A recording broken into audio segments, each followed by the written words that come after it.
Hello, good day guys, this is operator 214 and I'm just gonna do my commentary as usual. Now recently I kind of read the news, well actually this was one of the old news from One News, powered by Philippine Star, maybe a subsidiary.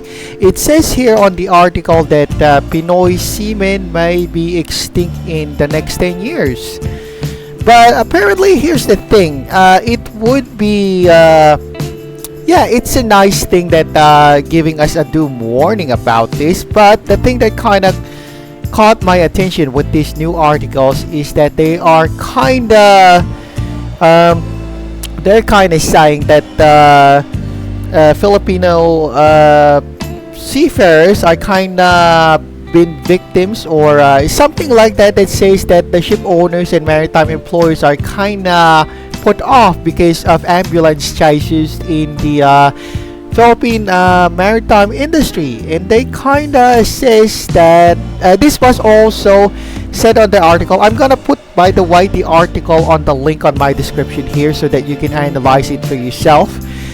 Now, the thing here in this article is said by Association of Licensing Manning Agencies, ALMA, has also said that alarm on grim forecast of IMEC. It's called something about ambulance chasing among lawyers who specialize on taking damage or personal disability claim.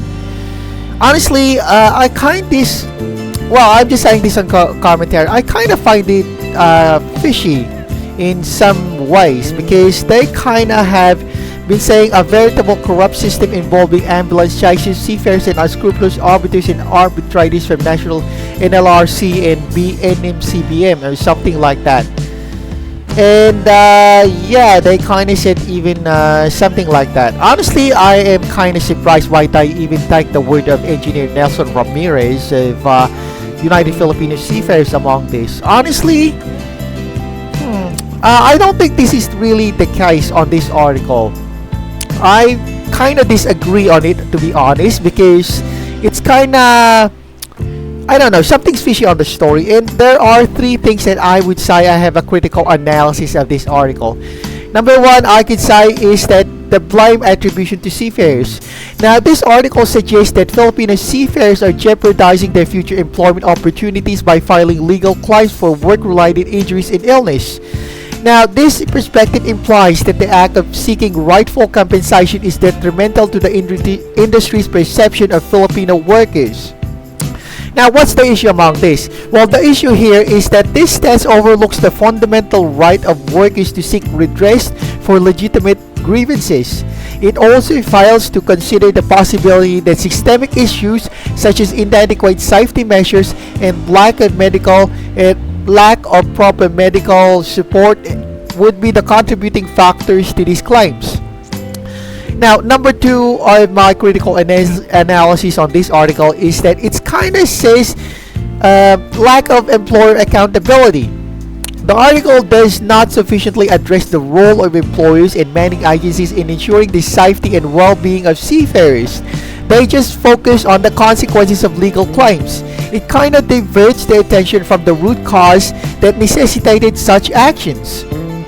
So what seems to be issue on what I said on number two?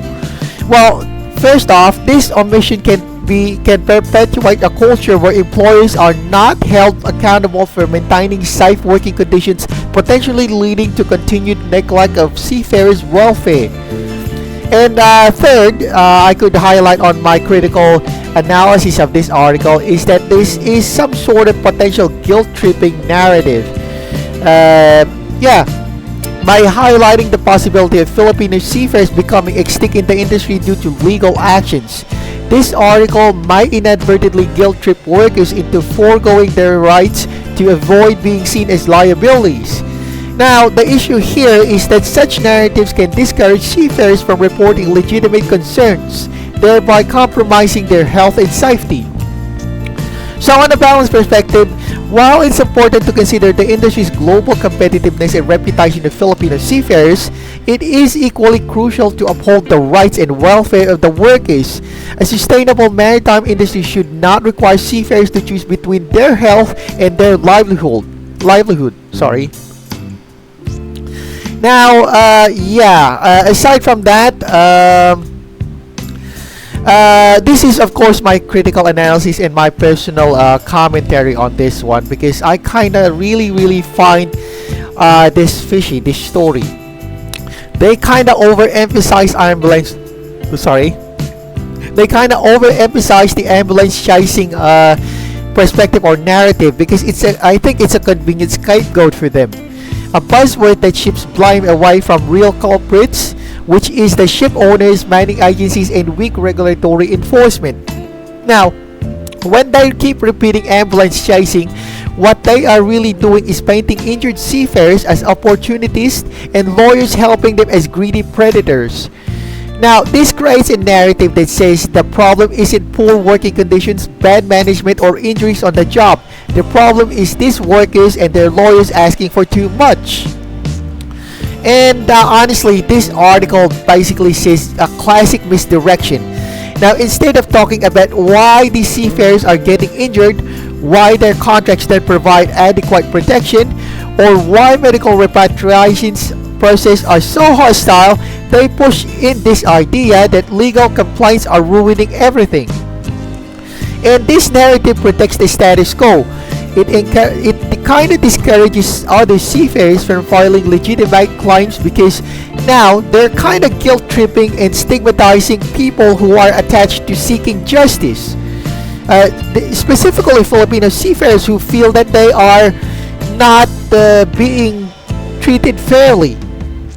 And at the same time, it kind of shields employers from scrutiny.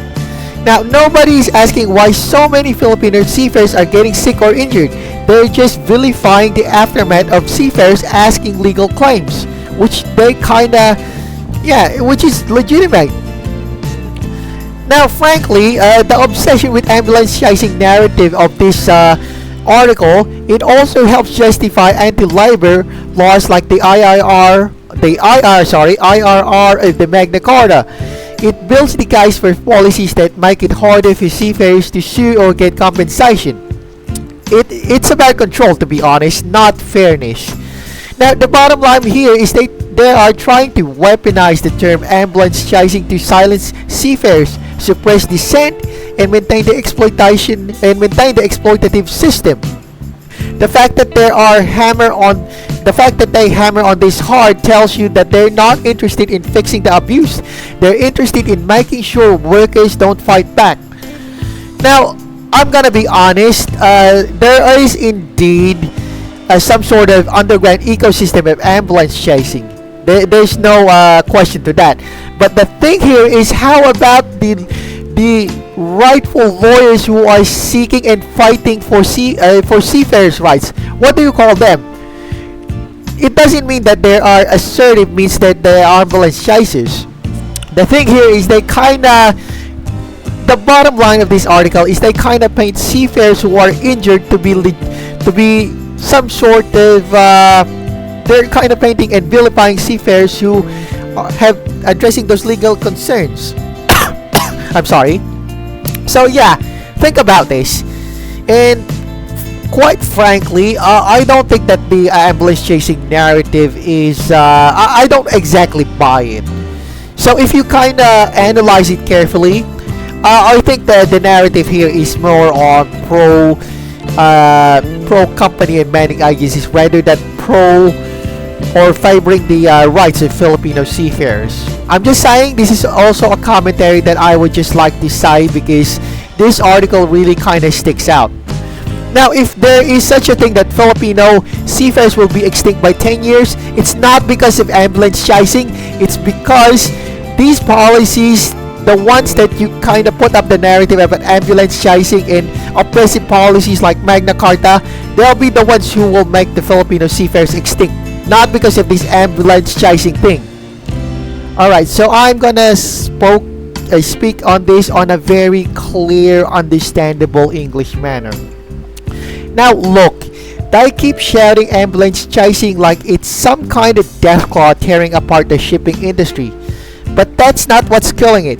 The real monsters, the damn ship owners, the sleazy manning agencies, and the spineless paper pushers in charge of watching over them, or pretending to. See, when these clowns throw around ambulance chasing, what they really meant is, we don't want injured seafarers speaking up. We don't want him asking questions, and we sure as hell don't want him getting help. They paint the guy with a busted back as a scammer and the lawyer helping him as some greedy snake. Classic bait and switch. Instead of fixing why crews are getting hurt in the first place, like I don't know, trash equipment, zombie hours, zero mental support, or toxic bosses, they point out fingers at the guys just trying to survive and get a crumb of justice. Now it's smoke, it's mirrors, and it's plain bull. They're not trying to fix nothing. They're just trying to make sure you don't speak up. And if you do, well, then you're part of the problem. See the trick there? Now this whole ambulance chasing sob story is ammo. Ammo for passing laws that make it harder for you to fight back. Like that cursed IRR or Magna Carta, gift wrapped for corporations, tied up with a big fat bow that says, "Shut up, seafarers." Now what's the bottom line here? The bottom line here is that they ain't worried about the system getting broken. They're worried about you realizing it is. That's why they scream ambulance chasing every time someone tries to get justice. And it's not about stopping abuse, it's about stopping you from pushing back. So wake the hell up, they ain't your friends. So yeah, something to think about, of course. And of course, if for you audience, try to think about this. So anyway, that goes for my commentary for this time. If you kind of like my video, please click on that like and subscribe button. It will really help me a lot when it comes to making videos like this. So till next time, this is Operator 214. Have a great day, and I'll see you around. So bye bye guys, bye bye.